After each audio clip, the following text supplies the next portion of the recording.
안녕하세요 여러분, 미국 주식으로 올인하여 부자되게 미주오르입니다. 오늘의 미국 증시 주간 정리 보도록 하겠으며, 현재 BLZ ETN 기준으로 새로운 편입 종목이 어떤 종목이 있는지, 그리고 이제 BLZN ETN 관련 설명을, 새로 편입되는 종목에 대한 설명을 얘기해 보도록 하겠습니다. 추가적으로 이제 내년에 S&P 500 예상 밴드, 월가에서 예상하는 이제 밴드들에 대해서 보도록 하겠습니다. 투자주는 한번 읽어봐 주십시오. 매수나 매도 의견 아니죠. 저의 주관적인 분석인 점 참고해 주시고요. 제 영상이 마음에 드시면 많은 좋아요와 구독과 알람 설정 부탁드리겠습니다. 현재 이제 뮤주얼 멤버십 혜택 이렇게 정리해 드립니다. 열성팬, 술 한잔 특급팬 이렇게 세 가지로 운영을 하고 있으며, 텔레그램 비공개 채널도 운영을 하고 있다라고 보시면 될 것 같습니다. 먼저 이제 증시의 주간 전망, 주간 정리를 보면 마이크로소프트, 애플, 구글 이런 빅테크 종목들이 큰 폭의 하락 흐름이 나왔으며, 대략적으로 이제 마이너스 4%대에서 5%대 하락 흐름이 나왔다. FOMC와 이제 내마녀의 날 옵션 만기일이 겹치면서 큰 폭의 이제 변동성이 있는 장세를 보여주었다라고 보시면 되고요. 현재 일부 종목들, 이렇게 워낙 이전까지 많이 빠졌던 종목들은 오히려 상승하는 흐름, 특히나 이제 메타 플랫폼스 관련해서 상승하는 흐름을 보여주었고, 오히려 이제 테슬라나 GM, 포드, 밸류에이션이 높은 종목들은 이 큰 폭으로 하락 흐름이 나왔다라고 보시면 될 것 같습니다. 일단 오미크론의 영향으로 계속적으로 이제 코로나19 확진자 수가 증가함에 따라서 이 화이자 같은 경우는 이제 12.69% 한 주간의 상승 흐름을 보여주었으며, 모더나도 14.68%의 상승 흐름을 보여주었고요. 지금 현재 대부분의 종목들 지금 하락 흐름이 나왔지만, 오히려 이런 배당주들이 목요일 금요일 상승 흐름이 나오면서 이 버라이즌이 5.94%, AT&T가 4.12%의 한 주간의 상승 흐름을 보여주었다라고 보시면 될 것 같습니다.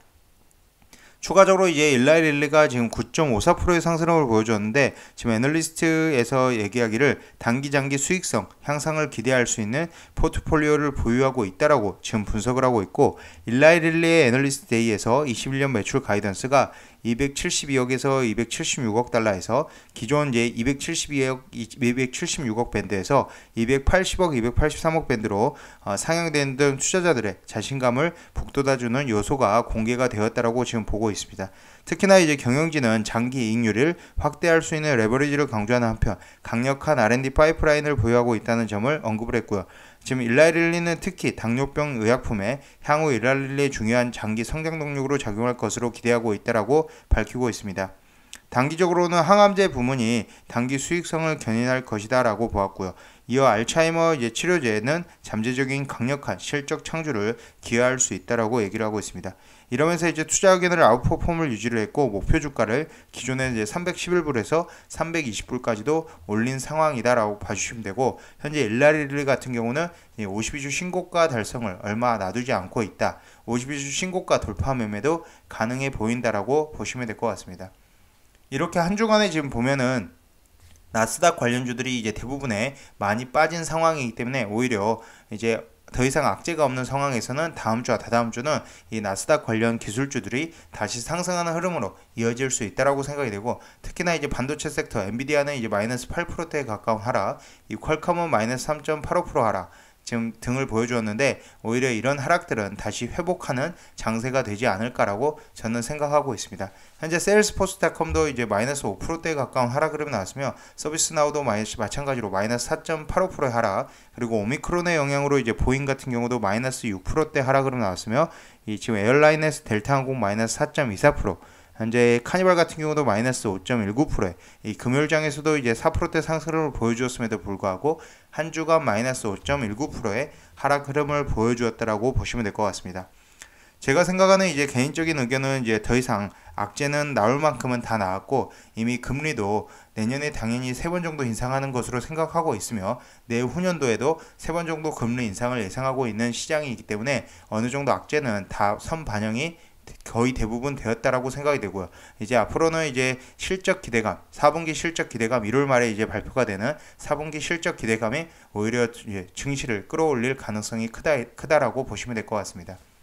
특히나 이제 아도비 같은 경우는 이제 마이너스 15% 실적 발표 후에 큰 폭의 하락 흐름이 나왔는데, 여전히 이제 지금 현재 모건 스탠리에서는 700불 이상으로 지금 지금 어도비의 이제 목표가를 잡고 있다. 현재 대략적으로 556.64불에 위치하고 있기 때문에 아직도 이제 추가적으로 상승 여력이 더 있다라고 보시면 되고, 이렇게 가이던스 영향을 어느 정도 줬는데 이 가이던스가 이제 실제 예상보다는 못 미쳤다라는 이런 영향으로 하락 흐름이 나왔을 때는 줍줍할 수 있는 찬스다라고 생각을 하고 있습니다.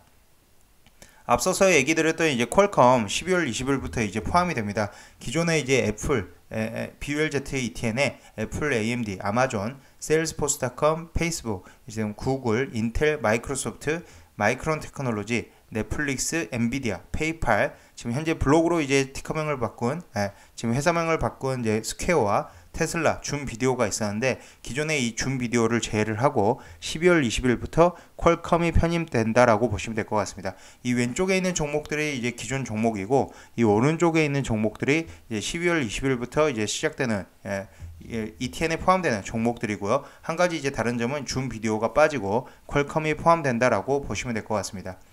현재 퀄컴의 대략적인 이제 모건 스탠리의 목표가는 215불 정도의 위치를 하고 있으며 애널리스트 평균 목표가도 지금 195.33불, 가장 높은 목표가로는 225불 정도의 위치를 하고 있기 때문에 저는 개인적으로는 퀄컴 지금 충분히 10% 이상은 무난하게 수익을 볼 수 있다라고 생각을 하고 있습니다. 계속적으로 얘기 드리지만 시킹알파 같은 퀀트 레이팅에서 이제 베리블리시 4.94 거의 만점에 가까운 퀄컴의 레이팅을 보여주고 있고 앞으로 이제 퀄컴의 매출 추이를 보면은 계속적으로 이제 상승하는 매출이 늘어나는 이제 성장성이 일어나는 것을 볼 수 있습니다. 지금 대략적으로 2022년 레베뉴 에스티메이트가 39.52빌리언에 달하고 연평균 18%의 성장을 예상을 하고 있으며 2023년에는 42.30빌리언, 2024년 45.36빌리언으로 대략적으로 연평균 7%의 성장성이 나올 것으로 퀄컴이 예상되고 있다고 보시면 되고 일단 인베스터 데이를 이제 계기로 밸류에이션 리레이팅을 기대를 한다라고 보시면 될 것 같습니다. 기존에 제가 이제 보여드렸던 이제 증권사 레포트인데 기존에 이제 퀄컴이 밸류에이션 제한했던 요소는 애플의 이탈 가능성과 모바일 퓨어 플레이 기업이라는 인식, 특히 5G 도입 이후에 카탈리스트가 부족할 점이라는 점, 그리고 주가가 8% 급등해도 12개월 포월드 PE 레이쇼가 17배의 거래 중이지만 애플 리스크를 반영해도 모바일 전망은 기대 이상이었고 비모바일 전망은 시장 기대를 크게 상회하는 모습을 보여주고 있다. 특히나 이런 오토모티브 IoT에서 각각 42%, 22% 상회하는 모습을 보여주고 있다는 데서 오히려 이제 단순 모바일 기업이라기보다는 앞으로는 이 IoT와 그리고 현재 오토모티브 이 핸드셋 분야에서 성장률을 보여줄 수 있을 것으로 생각을 하고 있습니다.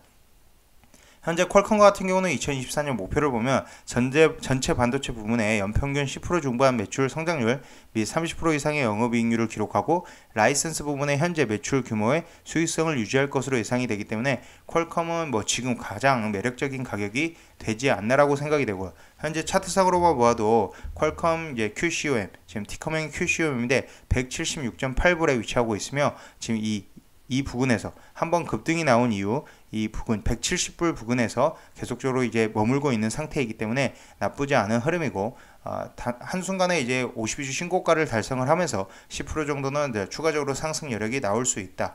반도체 섹터에서는 이 퀄컴이 BULZ ETN 이제 포함됨으로 인해서 오히려 더 폭발할 수 있는 가능성이 있다라고 보시면 될 것 같습니다. 추가적으로 이제 보시면 마이크론 테크놀로지 관련해서도 이제 실적 발표가 이제 월요일에 예정되어 있는데 마이크론 테크놀로지 실적 발표에 굉장히 주목을 해야 될 것으로 생각이 되고요.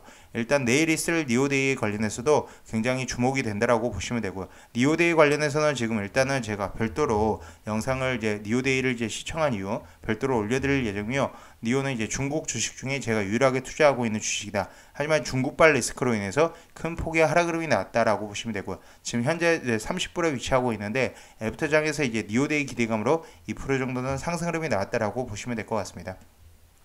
개인적으로는 이제 중국 주식 그렇게 좋아하지 않지만 중국 주식에 이제 투자를 한다라면 이제 꼭 이제 전기차 섹터에 투자하는 게 맞다라고 생각이 되고 인터넷 기업 이제 바이두나 알리바바는 개인적으로는 추천드리지는 않는다라고 보시면 될 것 같습니다. 앞으로 이제 BULZ 계속적으로 이제 홀드를 해 나갈 예정이고요. 일단은 이제 줍줍에 성공을 했기 때문에 계속적으로 들고 가면서 수익을 극대화할 생각인데 충분히 지금 시점에서도 20-30%는 상승 여력이 있다라고 생각이 되고 일단 퀄컴을 이제 줌 비디오를 빼고 퀄컴을 포함시켰기 때문에 이 퀄컴의 주가 상승은 결국 BULZ ETN의 주가 상승으로 이어진다라고 생각을 하고 있습니다. 일단 한 주가 이제 증시 굉장히 이제 힘든 한 주였습니다. 전체적으로 저도 보유하고 있는 종목들이 대부분 이 기술주가 이제 기술주나 성장주가 많이 포함되어 있기 때문에 하락 흐름이 나왔다라고 보시면 되는데, 그래도 일단은 어느 정도 악재는 거의 끝났다라고 생각이 되고, 앞으로는 이제 실적 기대감 그리고 이제 악재가 해소됨에 따라서 이제 불확실성 해소에 따라서 다시 다음 주부터는 상승 흐름으로 이어나갈 가능성이 아주 크다. 아직 유동성은 계속적으로 풀려 있는 상태이고, 이런 유동성을 기반으로 증시로 자금이 계속적으로 몰려올 수밖에 없다라고 생각을 하고 있습니다. 지금까지 비주얼 영상 시청해 주셔서 감사드리고요. 앞으로도 비주얼 영상 많은 시청 부탁드리겠으며, 이 다음 영상에서는 이제 주간 전망, 다음 주에 있을 이제 주간 전망에 대해서 영상을 다루도록 하겠습니다. 지금까지 시청해 주셔서 감사드립니다. 미주얼이었습니다.